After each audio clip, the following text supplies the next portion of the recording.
Shawn, welcome, man. Thank you so much for doing this. Oh, thanks for having me. I'm very excited and very appreciative to be able to have this conversation with you tonight. And I think I remember over the summer, or was it probably late summer, when RFK came out and endorsed Trump, you and a bunch of other people started to say, "Hey, I think this might be the moment where, I give this guy a shot." And all I was thinking was, man, I hope the MAGA movement, because some folks, and I've criticized our side, but I get a little touchy. You weren't here long enough. I said, I hope nobody lets him down, and I think you got a pretty warm welcome. And so warm. Thus far, I would hope that the experience has been positive. I would hope so. I mean, it must have been nice on November 5th to know that not only did you make the right decision, but you were on the side of the majority of the American people, which is cool. Exactly. It was a big relief, and it's been 9 out of 10 amazing. And up until very recently, no problems with the personal side, the family, the friends. I did hit a little speed bump recently after all this time, which is kind of interesting, kind of sucks. But generally, it's been unbelievably positive. I did lose That's a bunch of left-leaning followers, but, and that's, there's something to be said for that. My audience is changing. I'm changing. So it's a time of change for me. But yeah, it was a really good feeling. So, Mr. President, I don't know if you're there, but welcome as well. Well, I'm always here, whenever we need it. And we're always on call, right? We're always on duty. They call it always on duty, as opposed to the previous president who was always making a duty, right? You look at him. He did a horrible job. And especially when he was at the Vatican, you know what happened, right? He pooped in front of the Pope. You're not supposed to say that, but he said it and he did it. And I even did it with Spanish. We say, Sleepy Jose caca en frente del Papa, which means Sleepy Joe pooped in front of the Pope. And he's not supposed to, you're not supposed to do that, but he did it. So it's horrible. You're going to make me laugh. I haven't laughed like that. I was thinking I might not be able to control myself like I was in high school with my one friend, that funny guy that just could make you laugh. He had your number. So it hasn't gotten old yet, I don't think, right? Making people laugh with that. No, it might be hard for you to see this, right? Most people hear this and go, what? I've always been a class clown type. So it doesn't get old. I broke Newsmax today on accident. Did that out with Carl Higbee and Kay Smythe. I go on with them every Thursday, and we had a very funny moment, and it was laughter for a little while. It was pretty interesting. I've never seen it people up on Newsmax today. Yeah, just we do it on live. I'm gonna be putting the video up soon. Any chance we get to laugh through, and we used to say we laugh through some of the pain. Now we're not really experiencing much pain, right. But we still got to keep laughing, right. And be, as Kamala says, joyful warriors, right? Phyllis Schlafly, joyful warriors. If you're not laughing, you're crying. So we might as well laugh it up and have a good time. Yeah, I love that. So how deep into comedy are you? I saw on your show yesterday, which is amazing, by the way. I'm going to start.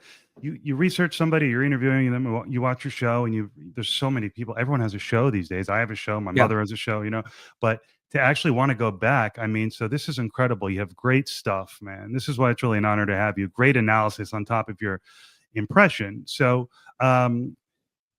I bring that up. I don't know why I brought that up, but how deep into comedy are you is my question. Class clown, but you brought up on your show yesterday a George Carlin reference, and I go, oh, this guy knows his stuff. I don't know my stuff, but that impressed me. So are you deep into the comedy world? I love to laugh just like everybody else does, right? So my favorite comedian is George Carlin. I think he's I forgot what reference I made yesterday. Totally forgot. It was a naughty reference. It was about the buildings, inside, outside. Oh, yes. The name on the building on the outside should describe what happens on the inside. That's one of my favorite. That's one of my favorite jokes that George Carlin made. His bit on names is hysterical. He's a genius, because a lot of the times he would actually take social issues and just roast them. And he was an equal opportunity offender. I think if he were alive today, he may not agree with a lot of what I agree with, what I see, but he would be a free speech champion. He was, targeted by the FCC early in his career for the 7 dirty words you can't say on TV. So he said the 7 dirty words on TV, and they came after him. Right. So, I always say, one of my favorite genres of music, country music. I happen to like Billy Currington. He has a song called Must Be Doing Something Right. When the bad guys are coming after you, you probably are doing something right. But yeah, I like comedy. I'm not as into it as many would think, though. I mean, I'm pretty old school with that. George Carlin is one of my favorites. He's actually my favorite. I find his style to be perfect. I think the way once he's behind the microphone, he doesn't care. He's an equal opportunity offender, and I could still turn on something from the 1970s. And there were references about technology, let's say, that doesn't exist anymore. I know what the stuff is, but doesn't, and it's still hilarious. So, these are timeless jokes. I love the guy. I've read several of his books, trying to get inside of his head. It's a strange place to be because he had some, he's just all over the place, but hilarious, smart. And he's my favorite comedian. So, but in terms of the rest of the comedy world, I mean, I like guys like him, DePaulo, some of these other guys. Gillis is pretty funny. He does Trump. He doesn't do it as good as I do, but he does Trump. But it's kind of a mix of both. You risk when you do comedy too much, just being looked at as a clown, right? Versus a lot of comedians like let's take a look at Jimmy Fallon for a minute. He's on Fox and he's got a show and very smart, but he's a hilarious guy. A lot of people don't know how actually bright and insightful he is on the issues, right? Which is a shame, and so it's a fine line because you also don't want to be beating people over the head with news they get from everybody else, right? So it's a fine line, but it's fun. It's fun balancing act. Yeah, you have that amazing balancing act. So how does that work? Do you just have an outline for every show? You have your bullet points. You thinking about it throughout the day, and you kind of weigh it out, half comedy, half news. Is that how it works? Yeah, basically, and I put the show together, the night before because we go live in the morning, and generally the news hasn't changed too much overnight. If something crazy happens, I can make a quick change on the fly, but it's outlined in the program I use, and I've got it. Everything's good. And then when there's a chance to make a joke, we make a joke, and sometimes people like the joke, and most of the time, yes. Sometimes maybe shouldn't have said that. So whatever, it's a joke, right? It's comedy. Sometimes not every joke lands. You'll learn that. Right. But that's the way it is. We just kind of gauge the feel where the conversation is. Do we need a little lightening up? We'll go for it. Yeah. So you just have a great sense of your audience. So I was doing a little research on you. So you have a radio degree and political science minor. So that's just perfect. I mean, my favorite Steve Jobs quote is, "You can't connect the dots looking forward, but maybe you could have in this case." I mean, look what happened, So how much of an influence or an impact on what you're doing now does your education in radio have? Any at all? Oh, it has tons, to be honest with you. What they taught us back when I was in college for radio was, how to use the software, how to wiring and all of this type of stuff, and how to set something up. And I'm always one of these people where I was, how can I make it as simple as possible? How do I make it as simple as I can go live by pressing one button, right? How do we do that? Because then what you can do is you don't need to rely on the whole team of people. Not that I don't like working with people, I do. But then you don't have to rely on a producer somewhere or having this big bulky piece of equipment. How can I go live by pressing one button? How do I have a plug and play situation that I can literally pack up, take on the road, and go live from a hotel room? And I've done it. Not with this setup, but with a road setup that I have. We've done it before. And so, having that knowledge about the equipment and the industry and all of that, it definitely helps.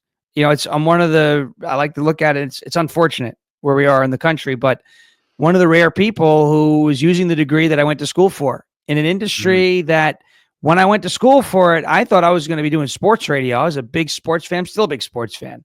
But I realized that, I'm a Jets fan from New York, and I was a season ticket holder, the whole 9 yards. But I realized that every time the Jets lose, it doesn't impact my taxes. If it did, we'd be in trouble. But every time, my preferred candidates lose an election, things don't look too good for my country, for life, for our economic situation. So I was like, I think politics is a little more important than sports. I'll still watch, I'll still comment, I'll still make the analogies, but I'm going to focus, on the political realm. And it's interesting because talk radio has been dominated by conservatives for years. You have Mark Levin, you had Rush Limbaugh, guys like Bongino, Hannity. I don't love all these guys, but they have really carved out a niche.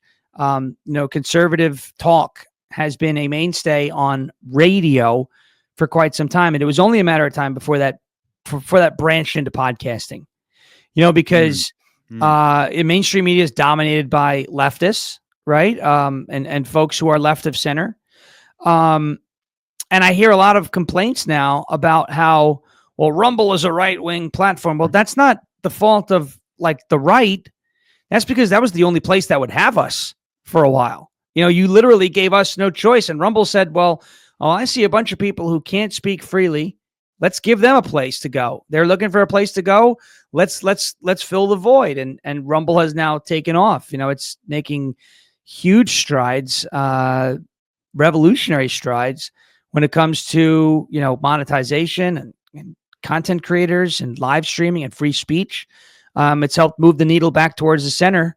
So, having that background in radio, being interested, I've always been interested in politics, but wanting that to be my primary focus on the side of the aisle that I'm on, it does all fit together nicely. It definitely does. So what came first, the Trump impression or the interest in doing political commentary? So it's almost like it happened at the same time. But I'm going to say that the Trump impersonation came first. It did. Because I was doing it when I was selling DirecTV, actually, to people, just as a part of the sales pitch, as I said, to goof around. I was on Long Island. I grew up in New York, and I would be selling the product face to face, which was a lot of fun. And in my eyes, it was like every time I have somebody, it's like taking a caller on a radio show. It's like, hey, what's your favorite channel? What are you doing? Right? And you have a conversation with them. It's the same thing. That was my mindset. It was, it isn't like this is going to be a hard sell. It's just, I'm talking to somebody. That's what it was, and maybe we make the sale, maybe we don't. Most of the times, I did, and it was good. And we got a good time. But, I'd get the question a lot. I was on Long Island starting to really become a more densely populated area for Republican voters at that time, back in 2015, 2016. And a lot of people, when I would talk to them about, the differences between the packages and features, their question was, well, am I going to get Fox News? And every time they asked that question, I would always, do I look like somebody or do I sound like somebody would ever take that away from me? We wouldn't make you watch the fake news. We would never do that. And they were, oh, that's so funny. It's great. This, that. It was tough when I would get like someone like, oh, am I still going to get MSNBC? I was like, yeah, you will. So what else do you watch?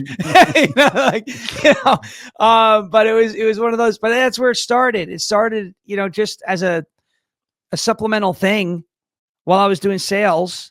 I moved on from DirecTV and went into selling paint. Selling cable's hard, selling paint's easy. Everybody needs it. And my contractors, they were all blue collar guys. They loved Trump. So I would do it to them, just cracking them up. Then I went on TikTok with it after starting this massive grassroots uprising in New York. We were in school board seats. I went on TikTok with it. A friend of mine said, go on TikTok, do that Trump thing you do it. I said, I don't want to do that. It's China. We don't want to do China. He said, you got to do it. It's going to help. So I went on and I started, I started doing things and it went viral. I met my wife on the app. It's unbelievable. So it's just, it's crazy the way it all snowballed. But the impersonation came before I wanted to do political talk. I wasn't even listening to political talk when I was doing that. I was still a sports guy. I was watching Tucker Carlson and people like that on Fox News, but I was primarily a sports guy. NFL Network, MLB, NHL. And then, after that, Trump won, and I was like, this is a crazy moment, and I want to hear more about, the political landscape. When I started to gravitate more towards a Bongino, Andrew Wilkow type of deal. And that's where we are today. Right on. So I want to ask you more about your sketches, if you will, your videos. You're so good off the cuff. I mean, you're so damn good, but there must be some writing involved. Yeah. Or is there? In some cases, yes, there's usually an outline. My favorite, I'll tell you, my favorite type of work is improv. I go on with radio stations, all the time just to kind of do these bits. And sometimes I'll get sent the questions and maybe I'll look at them. I prefer to go into it blind, and actually be quote unquote in character answering the question, right, and not prepare the response. Because that's what Trump does. He's off the cuff. He doesn't know what the media is going to ask him. It's the best way. I'll do these on Tuesday nights on X Spaces. I do faux press conferences with friends of mine. They host the Trump Tuesday, X Space, and we do it every night, every Tuesday. And it's to me, that's my favorite. I watched a lot of Whose Line Is It Anyway? Growing Yes. up, the original, and it's improv. I find improv to be, one of the coolest activities. You got to really be sharp. You got to be on your toes. You gotta be in the right mindset. You're going to throw a curveball. You're going to hit it. Or you're going to swing and miss, right? You're going to look a fool at the plate. I don't want to look like a fool. So I'm sitting there and it's my favorite thing to do is you just go off the cuff. But yeah, there's preparation. Sometimes there's poems and whatnot that I'll write out, or like, Christmas carols. Those were fun. I do those every year, figuring some way to work them in. Those are obviously written and prepared, but there are some sketches where, for instance, when I've gone through the drive-through and ordered meals like Donald, there's no, real preparation. It really depends on what the person on the other side of the drive-through is going to say at that point. So, that's amazing. But I like to work off the cuff. I think it's fun. Sink or swim. It's like jazz, huh? Mm-hmm. Yeah, Yeah. exactly. Yeah. Exactly. And I'm no comedian, certainly, but if I'm ever funny, let me put it this way: I can't write a joke to save my life. You know what I mean? Like I had something in my notes for this, and I said, I just can't bring myself. It was funny when I thought of it; it would have been cool, but there's no way that I could be organic. So I find it very difficult to. I really respect comedians how they're able to do that, and it's a different thing. People who write jokes and people who are just funny. Yeah, joke writing is interesting. So I'll get a concept, of a type of joke that I want, but if I always feel like if I write it and I rehearse it, then it's going to come off that way. And I like when it just comes off kind of just free and not planned or canned, Mm-hmm. And I feel like whenever I've been in situations where I've kind of done a little bit of a stand-up routine, it's better that way. I just tell stories and insert, Trump and stuff, and it works. It just works. So I'm going to stick with what works in that case. And not to say I go in unprepared, but it's a lot better when, you have a framework of what you want to say. And then you kind of just let the bit kind of carry on the way it will. And whatever comes to you in the middle of it, you run with. Yeah. And I heard you say that the reason your Trump is so good, and you can say that matter of factly. I mean, it is the best. It's the best in the world. Is it the best in the world? Nobody does a better job. Nobody does a better job. And it's because not only do you have the voice as well as better than anyone. I don't think anyone has a better voice than you. Agreed? I think you're right. I think you're a smart guy for saying that, by the way. Yeah. I think you're smart. Absolutely. Very smart. Very handsome guy too, by the way. I have to say that. Well, highly respected, right? Highly respected. Oh, absolutely. Not only do you have that down, but you inhabit him. What you said is you like the guy. You understand how he thinks. You understand his sense of humor. Yeah. And that's the difference, huh? Yeah, you have to. I mean, well, look at what Alec Baldwin. This is an actor, right? I mean, this is a guy who's literally paid to act like other people, and he can't do it, right? Right. Because he hates them. Right. So, and that's the problem is you have this kind of emotional, I can't stand him. I'm going to make him look bad. And in my eyes, my whole thing was, well, I don't want to make him look bad, right? My whole thing was remain respectful because I support him. But I mean, I've cracked jokes about him, right? But lighthearted, self-deprecating. It is what it is. Right. It's not. It's you. The reason why I believe that I can do it to the level that I do it at is, yes, I appreciate the guy. I watch him a lot. I don't get sick when I turn the TV on and he's on it, right? Right.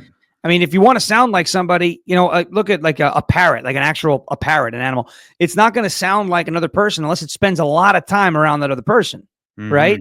Right. And if I'm gonna, you look at the way it's so polarized now, right? Where if you don't like Trump, you don't want to hear him. You don't want him on your screen. You don't want to watch him. And if you have to impersonate him, you do have to do that. You got to study, right? I like him. So I watch every, I went back, I was watching every rally, not because I was trying to learn how to impersonate him, because I liked him. I thought the rallies, they were entertaining, 2016, 2017, 2018, 2019, 2020. I used to turn them on. I'd make a little, some buffalo wings, right? And just watch a Trump rally and laugh. And it was like osmosis. I was just going to say, like did you just absorb it? And when it came time to, oh my God, like I can do Trump and I'm going to be doing Trump now, it was by that you already had the skill because you It's watched. second nature. Well, and it also helps from being from New York, right? So I grew up on Mhm. Long Island. He grew up in Queens, which is on the geographical landmass of Long Island. Okay, but it's considered a borough of New York City. But I mean, we're from the same area, right? My mom's from Brooklyn, so I kind of know how he thinks in terms of that we have a Right. mentality in New York. It's nuts, but Right. it's that also helps. I could say that. What is that mentality? Well, on Long Island, here's the problem. So the problem with Long Island is a lot of folks on Long Island are well-to-do at times, sometimes very angry with each other because it's very crowded. But see, Trump is from Queens, so New York is a state where we're bold and we're brash and we're forget about it, get the hell out of here, kind of thing like that, right? In your face about some things. Trump's from Queens, so there's 5 boroughs in New York City. And Bongino explains this really well, and this is 100% accurate. So the Manhattan borough, it's Manhattan Island. That's that's where a lot of the money is in New York City. Um, Brooklyn, the Bronx, that's more of a rough and tumble type of area where the tough guys are. Staten Island, there's money there. That's the only red borough of New York City, and it's they're rowdy, but it's Staten Island. Queens was kind of like, what is Queens, right? So folks from Queens used to have to overcompensate, right? They had to tell you they were tougher or they were wealthier, or whatever. Interesting. And so here's Donald Trump, right? And everything he does is perfect and the best, Right. and he's this, he's that, and it's always the braggadocious, and it's part of Right. his persona. And he's actually, when the cameras are off and everything, he's a really good guy. I've seen the way he's reacted, acted with children and private events and just things that cameras are off. There's no reason for him to be like that. Mhm. And other than he's a good person. So Mm. what a lot of what you see on the cameras, that's him. That's what he believes. That's his attitude. It's how he carries himself. But there's people who are like, oh gosh, he's so self-absorbed. And it's like, maybe a little, but he does care. He does deeply care. Right. Yeah, I've just come to accept this argument. First of all, I agree with you. He seems like a really good guy. Number one, and number two, he has a big ego. Okay, I do too. By the way, whoever's listening, you probably have one too. But Right. it's not necessarily a bad thing. Now, obviously, there's tremendous concerns, and we can talk about that. Maybe we'll talk about Elon a little later and talk about the positives. And look, you can understand the potential concerns as well. But by and large, I see ego not necessarily as a bad thing. So there's No, that. it's not a bad thing. And it's confidence. Is the difference between confidence and cockiness. Cockiness is, in my opinion, a negative, right? Just throwing your weight around, you're better than everybody, and you can't really explain why, you just feel that way. But confidence is a good thing. Swagger is a good thing, especially when you're leading a country, right? You don't want to look hesitant or unsure. You don't want to look like you're not confident. I always look at, I'm a big sports guy. I always look at football coaches. If the coach of a team was a modest, reserved, unsure, kind of hesitant, apprehensive, well, guys, we might win today. Or are you in the locker room going, you're going to give it your all. We're going to go out there and we're going to win if we play our game. That's the kind of guy I want. I want Herb Brooks, the guy who told his team, the Soviets might beat you 9 times out of 10, but they're not going to beat you tonight, right? He had no reason, other than the fact that he worked with that team, but he had no reason to believe logically, this is a team that hadn't lost in a long time, that they were going to win that game. But he instilled that belief. It wasn't cockiness. It was confidence. Mm-hmm. Had he walked in there and said, we're better than them and you guys can beat them with your eyes closed, they would have got smoked, right? So confidence is believing in yourself, but also remaining humble in a way where, hey, I know that, if I don't execute, I won't succeed. Cockiness is, well, I could do whatever I want. And no matter what happens, everyone's going to love me. Well, that's not Trump. Some people think that is kind of where it is. And he has carried himself that way, maybe a couple times, whatever. But he's confident. He's not cocky, especially now, especially this go around in 2.0. Yeah, you can't deny the guy's vision. And you need to have confidence to have a vision, and you need to have a vision in order to to do what he did. So That's right. you just can't deny that. So again, I look at ego as so far a positive thing.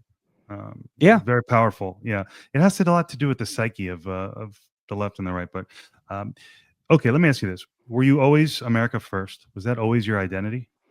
All the time, even when I was in high school, and I supported Obama, right, in high school. Okay. I never voted for a Democrat, but if I could, I always say this, and I'm not ashamed to say it.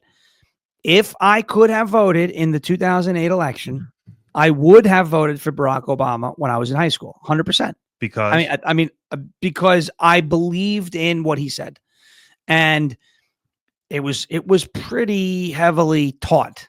Not, hey, you must support this, but for instance, in 10th grade, I had in biology we had to watch The Inconvenient Truth, the Al Gore movie about climate change, which, as we look at now, there's a lot of things that are inconveniently false in that movie. But we had to answer questions about that movie in the affirmative. About is Miami going to be underwater in 10 years? Well, it's not, right? But we had to say on the test, yes, because global warming. So that's what they want. They make you spit the stuff back out. So I was in health class. They talked a lot about abortion and universal health care. Sounded really nice, right? Everyone should get health care for free. And it wasn't until I got into college where I realized, well, if the government tells you it's for free, you're actually paying for it, but you're just paying for it through your taxes. It's not a monthly bill, but you are paying for it in some way, shape, or form. I looked at those things and said, wow, I think differently there, but I was always America first. Ever since I was in 5th grade, 9/11, in New York, I was like, no, I love this country, red, white, and blue. We stand for the flag. I didn't like George W. Bush at all. When I was in junior high and the early stages of high school, I did not like the Iraq War. I never liked war. I never liked conflict. I always loved the ideas of our founders, right? Small government, keep them out of our lives, laissez-faire, leave us alone, free market. Like, that was always me at heart. It was that identity of, for instance, when I got out of high school and I registered to vote in New York, I registered as a Democrat. I voted for Donald Trump in 2016 still as a registered Democrat because I didn't think it mattered, right? But I was a registered Democrat. I voted for Romney, and I'm not proud of that, but I voted for Romney in 2012. I was a registered Democrat. For instance, in 2016, I take voting very seriously. I voted in the New York State Democrat primary because I could. Hillary Clinton was running, Bernie Sanders was running, and I voted for Bernie Sanders, not because I supported him, but because I wanted the honor that year of voting against Hillary Clinton twice, so I voted for Bernie in the New York primary. I changed my party affiliation because in New York, we have closed primaries. So if you're not affiliated with a party, you can't participate in the primary. So I wanted to be able to participate. So I changed my party affiliation from Democrat to Republican in 2018 when the left went after Kavanaugh with the rape smears and the whole thing with Christine Blasey Ford. And I said, I do not want to be a statistic for this party. I'm changing. Now, I was a Republican already way before that, but I changed my party affiliation at that point in time. Now I live in Tennessee, and it's a heavily Republican state, but active in our county Republican Party and all of that. But I'm more of, I don't consider myself a GOP, I bleed the party. No, I'm an America first, patriotic. I believe in a strong country with strong borders and a strong military, but at the same time, a weak, almost non-existent central government. Give the power to the states, almost like a Ron Paul, where the government is so small you can't really see it and you don't know it's there. Right. And I think in that, and people get scared of that. They go, well, what happens if X, Y, or Z goes wrong? Well, you know what? Okay, the government, Social Security, fine. We want to take care of our veterans, fine. Emergency management, that's got to be up to the states. because look what happened in North Carolina. Mhm. The government, here's the problem. When something really bad happens, really bad, like catastrophic, take Hurricane Helene for an example. It's okay to turn to the federal government and say, little help, right? Mhm. But when something inconvenient happens and people turn to the government to solve the problem, that's when we enter an issue. The government is not there to be your nanny. Personal accountability still matters, right? I look at it like this with the whole TikTok situation, right? Where it's going to be banned and then it's not banned. We shouldn't even be talking about that. Okay. If you don't like the app, here's my phone. I use it. I understand China's getting my data. China gets my data from Facebook too. They get it from Google too. I'm not saying it's right. I'm not saying we should allow it. I use it because I want to, and I should be allowed to. I know people who say, I will never use the app. That's fine. No hard feelings. They don't use it. It really comes down to, we hear about choice and this, that. Everybody, look, the more power that you have to just make your own decisions outside of regulations, I feel like it's the better. When abortion was kicked to the states, I was so excited, not because I'm a pro-life guy, because I'm an activist at heart. I love empowering voters, either side, really. I mean, obviously, my side, I like to empower them and motivate them to go make a difference. But, if you live in a state where you really cherish what you believe is your right to have an abortion, well, you have more power than you've ever had before. Go out there and organize with your friends, take it to a state legislator, and start working on a bill. Well, no, I don't want it. Well, no. Well, then you don't Right. really care. Right. Okay, about the issue. The more power the individual states have, the more power in those states the people have. And I Right. love that. Right. I love that. Yeah, no, I agree, man. I came out of law school. Look, I grew up in a progressive home. Always voted for Democrats because I wanted to do what my dad thought would be the right thing. It was just important to me. Really, politics was very important in our house, and so was this idea of doing the right thing. And the Democrats were the party of the right thing, right? And so that's what I always did. But I just came out of law school for several different reasons, agreeing with you. So, did you have any tensions with people in your personal life as your politics started to really manifest? Oh yeah. Oh, Oh, it happened. I mean, it was so in New York, we were hit pretty hard by COVID lockdowns. I don't want to say we were hit hard by COVID. We were hit hard by Cuomo. All right. He who you do decided an who was amazing essential. impression of, by the way. Oh, not and there's not in the plenty mood. plenty more of that coming down, with him running for mayor, which just makes me sick. Because I mean, did you forget New York City, the empty hospital ship that was sitting on your river, on your dock, that was supposed to house COVID victims that didn't? And those victims that should have been on that ship, that sat in your harbor, that sat in your port, empty. Those patients went into nursing homes and decimated the elderly population of New York, but you forgot, right? Because in New York City, you could run a mailbox and say it's a Democrat and it will win an election. That is how crazy a majority of the electorate is in the 5 boroughs. I know a lot of good, patriotic America First voters in New York City, but sadly they are outnumbered and it's not bad enough yet. But in New York, we got hit hard with COVID.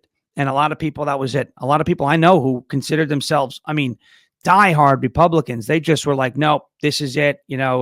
It's being mismanaged and it's very scary. And I'm staying home and I'm putting masks on and I'm doing this and I'm doing that. And I'm like, I don't even know who I'm talking to at this point. But I mean, you do you again. You do you. I'll do me. And it's like, well, you're a super spreader. And I'm like, well, I don't think we could be friends anymore then, because I'm okay with the way you live your life, but you're not okay with the way I live mine, right? There should be a two-way street, right? Where it's, hey, I disagree with you, but whatever. So we started on Long Island this massive, we had tens of thousands of people that came out to these rallies that we were throwing with our cars, trucks, flags, all sorts of crazy stuff, to protest the lockdowns and to support Trump in the fall of 2020. And when I started doing that, and I was in the media, online, TV, everywhere you could see we were, and then these long caravans we were doing was causing traffic. There was people started to take note, and some folks in my family did not my immediate family. My immediate family was great, but just outside of mom, dad, sister, the people just outside of that, some aunts, some uncles, some cousins, weren't very happy with what I was doing, to the point where they would call, and speak to mom or dad, and, well, you're really going to let him do it? They're like, what do you mean? He's 27, 28 years old. Yes. You could do what he wants. Why don't you just I thought you're supposed to be about tolerance and acceptance, right? And it was, no, we don't tolerate that. Okay, fine. So no more Thanksgiving, no more Christmas, right? So whatever. I mean, again, that's, and that wasn't my choice. Look, I always say that was not my choice. Okay. I can sit in a room with people that don't like me. It's fine. Yeah. I have no problem with that. That wasn't my choice. Right. It's crazy how, but yeah, there was crazy how fallout. that's how it is. That's how it is Yep. for everybody. It's unbelievable. But there was fallout. There was, and then, being that involved, and we got involved in education related issues on Long Island. Then I had the teachers union after me, right? A guy in the teachers union showed up at my job.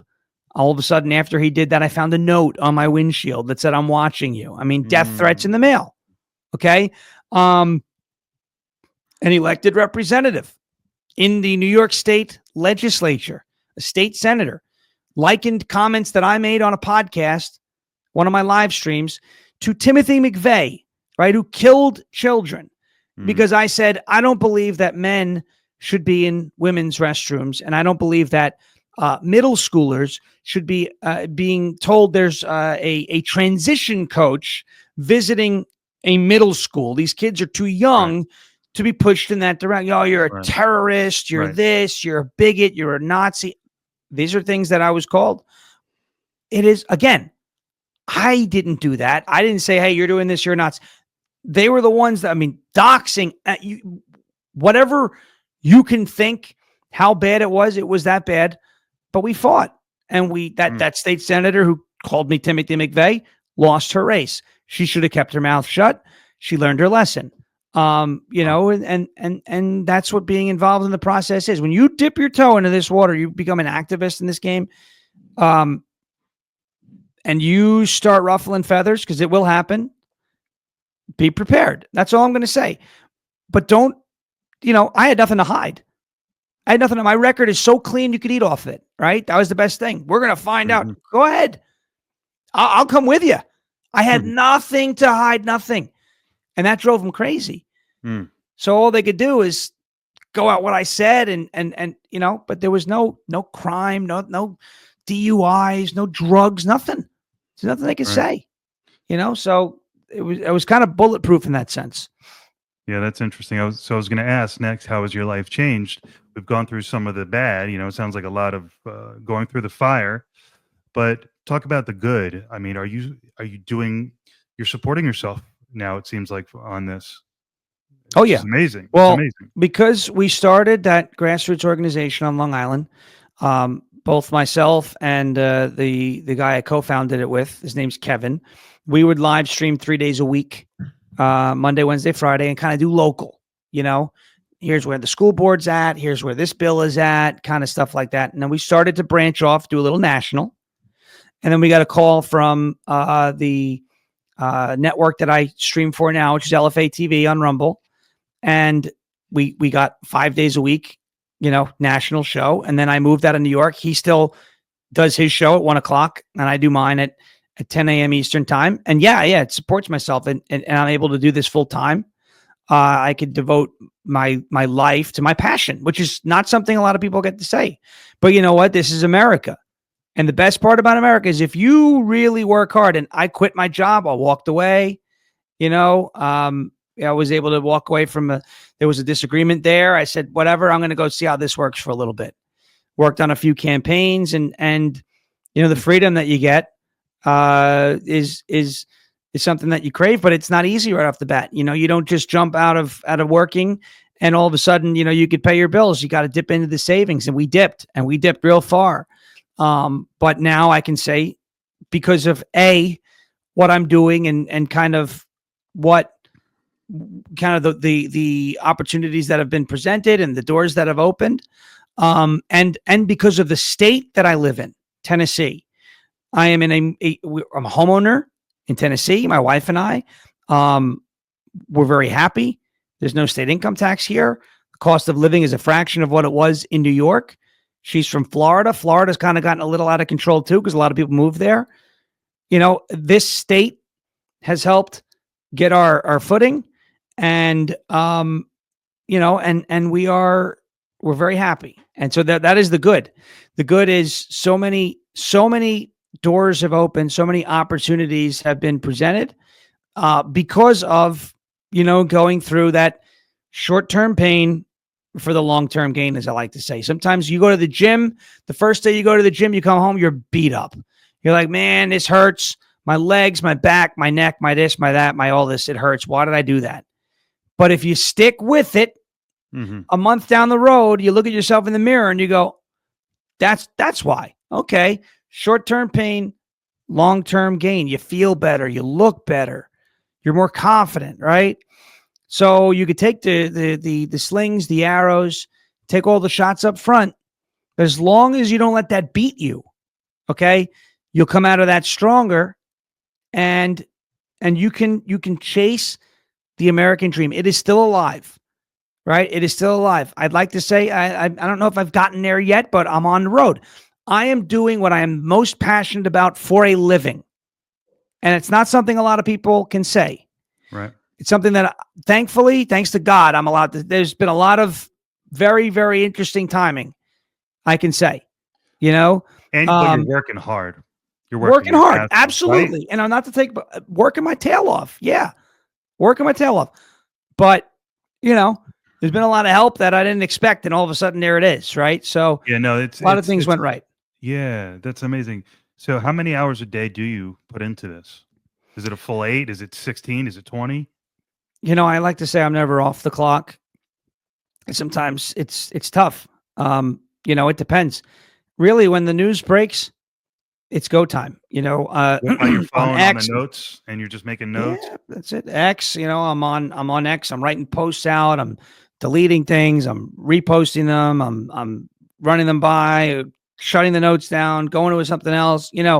Videos, show prep.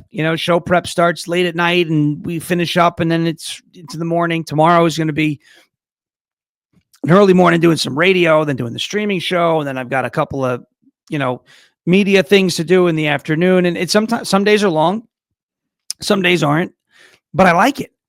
I like doing what we're doing right now. I love having the conversation. I love doing that because more people need to do it. Right. If we all stay engaged from this point forward, as I've been saying, we can buck the historical trends. We can win in 2026, and then we can give Donald Trump another couple of years to really build on that agenda. So I love it. Some days are long. Yeah. Some days are 16-hour days. Some days are, when I have to travel and do events out of state, they're long days. Show has to be pre-recorded, planes and rental cars and hotels and Ubers and hours and time zones. It isn't easy, but and sometimes I'll even say sometimes it's not fun. It's stressful. It's fun in the moment. But looking at it, having some of these very large events and things hanging over the head, it's like, got to be on your game at all times. It's not like you just got to be on the game. When I used to sell paint, it's like, all right, I'd be on my game for 9 hours a day in the paint store, and then I can go home and do whatever. But when you work for yourself like this, you're always on the clock in a way, and you don't want to slip up. So there's pressure. And the nature of what you're doing, the 24-hour cycle. Right. So there's pressure. But you learn how to balance it after a while. And like I said, it's not always fun, but it is rewarding.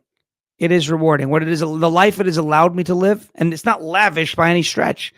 But again, I'm able to work and do what I'm passionate about for a living. And that's the biggest reward that I could ask for at this point. Yeah, that's amazing. It kind of reminds me. From a work perspective, anyway.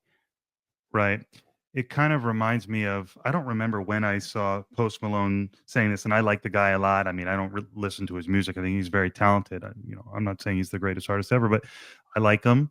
And I remember seeing him say, I kind of just want to play Call of Duty. Like, I'm really good at this. And they discovered me, but now I got to work, man. I got to do these shows. It's a lot of work. Yeah, Similar thing with you, I'm sure. it is. It is, but it's fun. I mean, not always, like I said, but it's the best part about it is, my wife helps me with what I'm doing. She's very supportive. She's always there, and we get to spend our whole day. Most people don't get to do this. We get to spend our time together. Working together on this venture. So that's amazing, and I wouldn't be able to do that in another situation. So very cool. Yeah, man. I mean, this is just an amazing opportunity for you. You can do all the voices. You can do Trump, Cuomo, Bernie. So this is amazing. Bernie's a hidden gem. Bernie's a hidden gem. I've been screaming Bernie's. I can only do angry Bernie, but Bernie's a little hidden gem. People are like, I didn't know you could do Bernie. I kind of didn't know either, but it's no, you do a phenomenal Bernie. Again, the show you did yesterday, I heard, was just perfect. Is there anyone you can't do? I mean, I'm sure you're still figuring, discovering characters or so on, but is there anyone who you said, I wish I could do? I really wish I was better at Biden, honestly, because the last 4 years would have been a little more fun. I just, why I can't do it? I'm not stupid enough. I like to say I can't ramble like that. Right. I can't just get lost. It's not, it's something that I can't do. You don't like also. And again, well, I don't like them. Now I do like to laugh at them. So I would watch and look, there's a difference. And maybe you've experienced this, maybe you haven't. One of the biggest differences between the right and the left is I'll watch MSNBC. I won't enjoy it, but I'll watch it because I want to know what the hell they're up to. Okay. Right. All right. I want to know what the talking points are. I'll watch Joe Scarborough, not for a long time, but I'll watch it. I'll get and read Politico Playbook's emails. So I know what they're up to. The left, on many occasions, and in many cases that I've experienced, they don't like to do that. They think if you watch Fox News, you are a fascist. I've seen. There's a reason why James O'Keefe keeps fooling people, and he's not really in much of a disguise because they don't know who he is. Right. Okay. They should know who he is.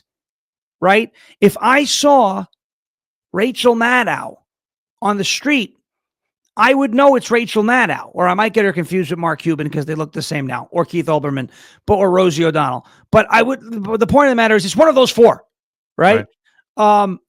If I saw Margaret Brennan, I would know that's Margaret Brennan. Like, I would know, you could point these people out.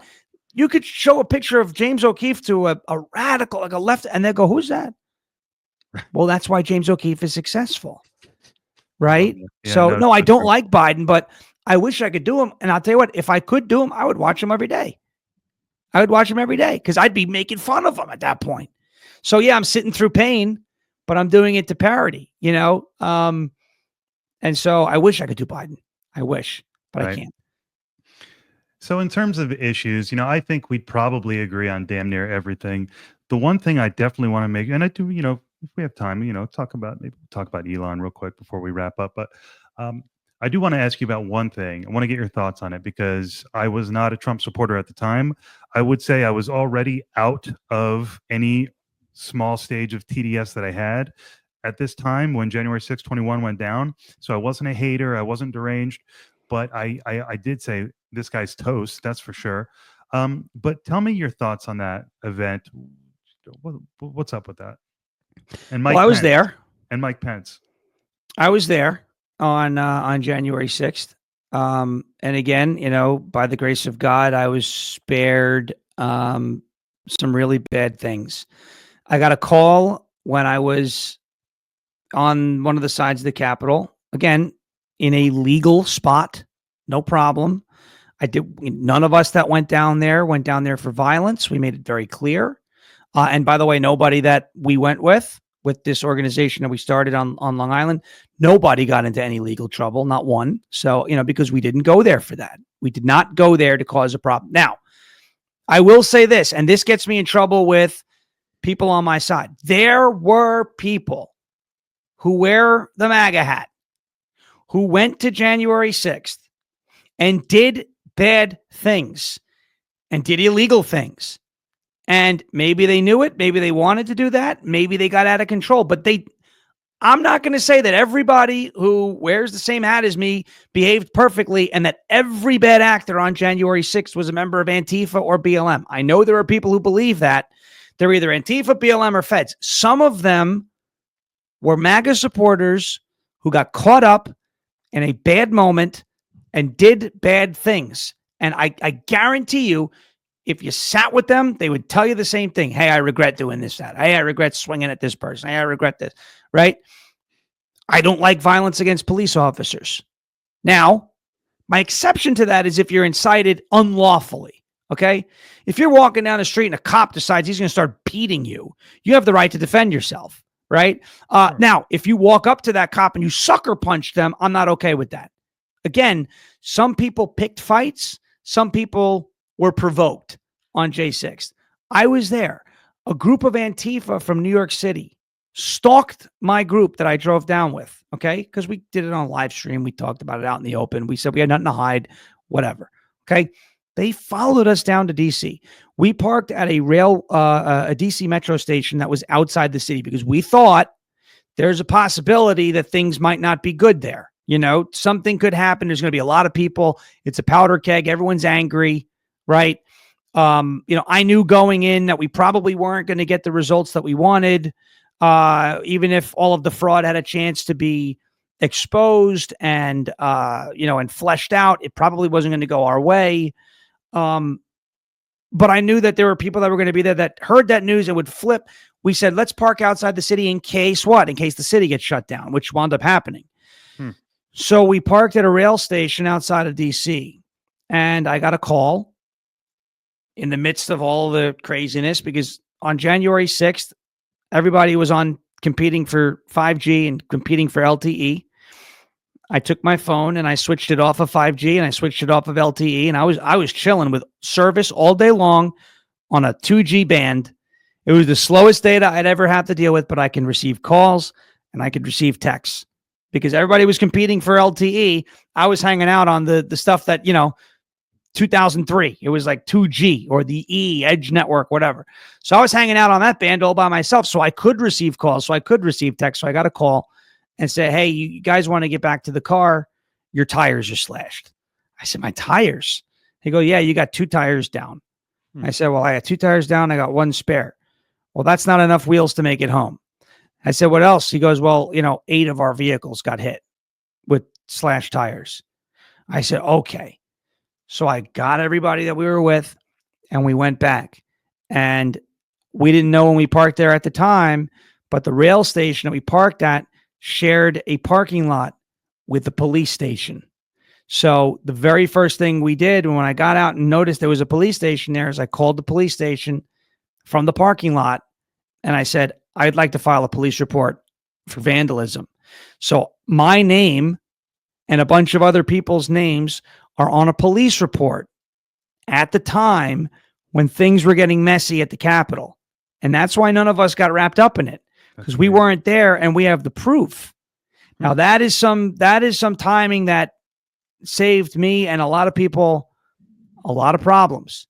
Wow. And that, I believe, is not of, that's one of those when they say, oh, God's really looking out for you. It's like, I think so, because I know people who, looked at a window at the Capitol, or a grandmother went up the steps and prayed and she went to jail.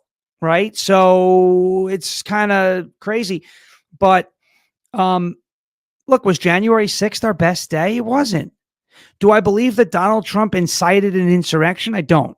Okay. I don't think he wanted that to happen. I think he wanted a crowd.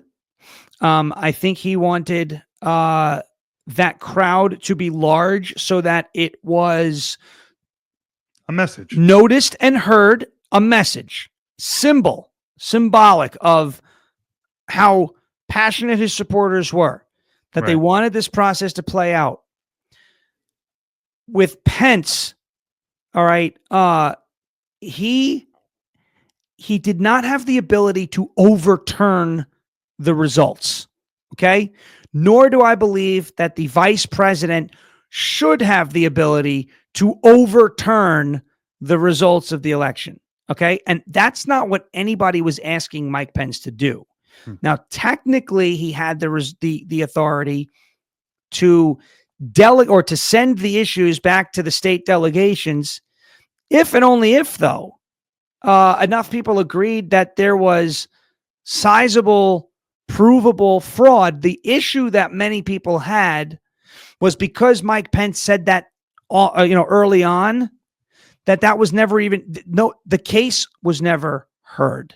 Okay. All of those election fraud cases in after 2020, they were never heard. They were dismissed without standing.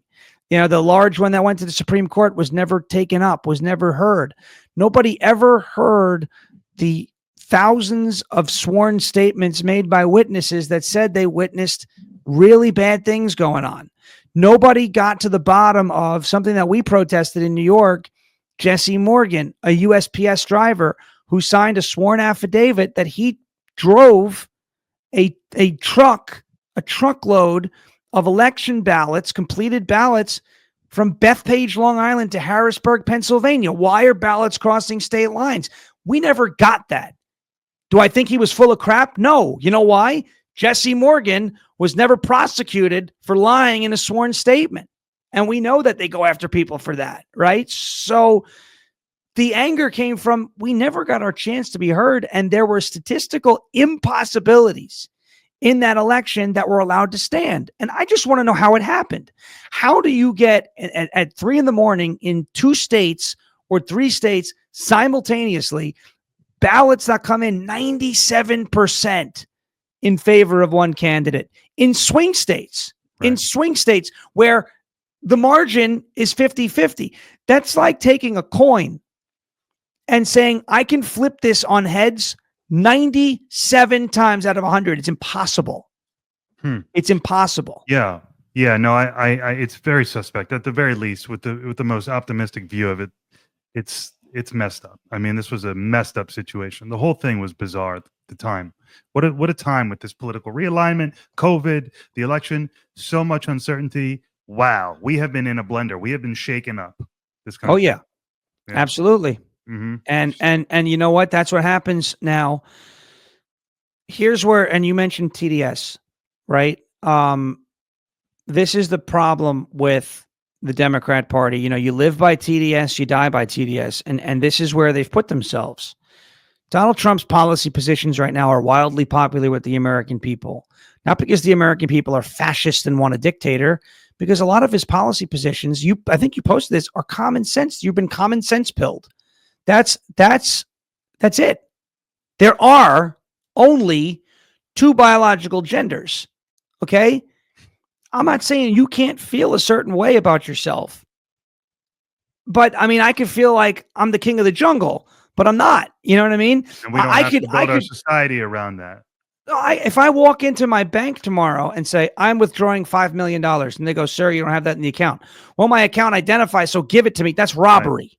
Like I say, I identify as a big podcaster, Right. I mean, and you will be, right? And you should carry yourself that way. And absolutely. But here's the thing, right? So just because I feel like something doesn't mean I am something. There's stories of students in these schools identifying as cats, and they had to put cats. I know. And they had to put a litter box in the classroom. I once interviewed someone for an hour, a young guy, super impressive young man, Trump guy, centrist, but leaning right. We had the most amazing conversation. I go, wow, I'm so optimistic about our future now with people like you. In the very last sentence before we signed up, he goes, oh yeah, I'm a furry. I said, what now? So a furry, So what is going on? And here's the thing. You want to be like that? Again, if a man wants to wear a dress, I don't agree with it, but it's America. You can wear what you want as long as it's decent. You're not indecently. It's weird, I think.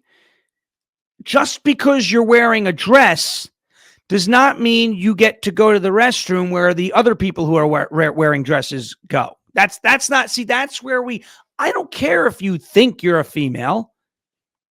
Brian, quite frankly, I don't care if you're 18 years old and you do the surgery and you make these changes. You're an adult. I don't agree with it. Okay. But keep it away from kids. That's number one. That's got to be number one. Off the table are children. Number one. Number two, don't ask the rest of the world to acquiesce to your insane worldview. It's insane. No matter how hard you try, even if you do the surgery, no matter how hard you try, your biology is still that of a male. If the worst thing were to happen to somebody who has gender reassignment surgery, right? The worst thing. And I don't want this to happen to anybody. Okay. But let's say horrible thing happens and the only way you can identify them is with their DNA. Right. Or whatever. Yeah. DNA doesn't care how you identified. Right. Right. So when you get to the root of it, the science, they say follow the science. There are only two genders. This is a common sense position. Securing the border. It's a common sense position. Do you lock the door to your home when you go to bed? Of course you do. Why? Not because you hate everybody outside, because you want to be safe and you love everybody on the inside. That's all. Very simple, right? If the American Red Cross comes to your door and you want to donate, and they tell you that your money is going to Hurricane Helene victims, or a veterans charity comes to your door and you want to donate because they tell you that the $100 that you give is going to buy a veteran a meal for the next couple of days. And then you find out that the $100 that you gave did not buy a veteran a meal and instead went towards somebody's mortgage or went towards something that you did not want to donate your money to. You're going to be upset. Okay. Apply that to your taxes. Not only is that not a voluntary thing, they take it from you, whether you like it or not. You have to give it to them or you go to jail. But it's being spent on Sesame Street in Iraq. Nobody signed up for that. It's supposed to be for essential services. That's not an essential. I guarantee you, if that show got taken off the air in Iraq, we would be just fine. Nothing would change in our country. You know? So people don't want that to continue. These are common sense things. These are common sense things. And the Democrats, because they believe if it comes out of Trump's mouth, it is bad, right? This is their view. Donald Trump is a bad person. Everything that comes out of his mouth is bad. That's how the Democrats view it, right? That's how the Democrats view it. Whereas, and they view MAGA supporters that way. They are bad people with ideas. Therefore, every idea they have is bad because they're bad people. Right. I don't necessarily look at everybody who voted for a Kamala or a Bernie Sanders or a Hillary Clinton as a bad person. I look at them as they made a bad choice. Okay. But I look at these as they are people with bad ideas, right? So they're people. I'm a person. They're a person. I disagree with the decision they made in terms of how they align themselves politically. And I disagree with a lot of their ideas, but that doesn't mean if a leftist comes up to me and says, you know what? I think there's 792 genders. I think we should have universal health care. I think Donald Trump is an evil person and all of this. Let's get the show back on. But I want a secure border. Right. I'm not going to say the secure border is bad because you said it and I disagree with everything else you said. No, I'm going to say, okay, and that's nice. the TDS. You know, a lot of the left and the right actually shook hands a little bit in 2023 when Israel got attacked, and people were saying, you know, I support Jewish people. I support maybe not the actual government of Israel, but the Israeli people. I support the Jews being on that land for biblical reasons, etc. And I don't like anti-Semitism, just like I don't like prejudice or racism of any kind, right? And so I that's what we need more of. You know, just because I disagree with 80% of what somebody says doesn't mean the 20% that I do agree with them on is automatically bad. You know what I mean? So yeah. Underneath the other side doesn't have that luxury. Under the shell of bluster and bravado, which he does have, he's somehow managed to become the king of all these common sense positions, and it's a weird place to be in. And they don't know how to deal with it. They just can't deal with it. So look, I want to be conscientious of your time. You've been very generous with me. Really appreciate it. Last question: what do the Democrats have to do to revive themselves? Just get their heads examined. I think they have to stop talking about Trump, and they need to tell the American people what it is that they actually stand for. And I'm not giving them advice, and they're not taking advice from me. Okay. I know exactly what they stand against, and that's Trump and Trumpism. The problem is Trumpism now has taken on this very large tent, right? A lot of issues. Make America healthy again, which didn't really start until Bobby Kennedy and Donald Trump came to, an agreement and formed a good relationship with each other. Trump and Elon. Okay. I don't trust Elon with my life. There's some things that he does that I'm like, maybe not. But that's, again, he did a very big service for free speech by reforming. It's not perfect, but putting X back on, on the right path. It is unfortunate for the Democrats, but very fortunate for someone like me who wants to see that party fail, that they have become a one-trick pony, and their only trick is Trump is bad. Trump is Hitler. Trump is a fascist. You got to tell the American people what you're for. Bobby Kennedy said it right when he was coming out and he endorsed Donald Trump, and it was right around that time. He said, who needs a policy when you have Donald Trump to hate? That's their whole platform. It's I hate Trump. I hate Trump. That's all they say. I don't know what they love. I don't know what they support. Or climate change. All right, fine. They support that. The gender thing. Okay. Abortion. Okay. And they don't like Trump. But these are not positions that a majority of the American people right now put at the top of their priority list, right? I mean, they want to get, inflation under control, borders secure, lower taxes, cut the waste, shrink the size of government, stop weaponizing the justice system, all of these different things. And you got the Democrats out there talking about, well, Johnny wants to go in the bathroom with Jane. You know what I mean? But that's not something that people go, yeah, that's it. Now I'm voting for them. No. Yeah. So they need to tell us what they're fighting for. And I don't think they're ready to do that. And I think they're in for a rude awakening in about 1.5 years in the midterms. Yeah, because if you're not getting the easy stuff, right, the common sense, big picture stuff, why would anyone trust you on economics or anything that requires real experience? That's right. That's right. Yeah. Well, the Democrats are dominated by Donald Trump. This guy just has them in a chokehold, so to speak.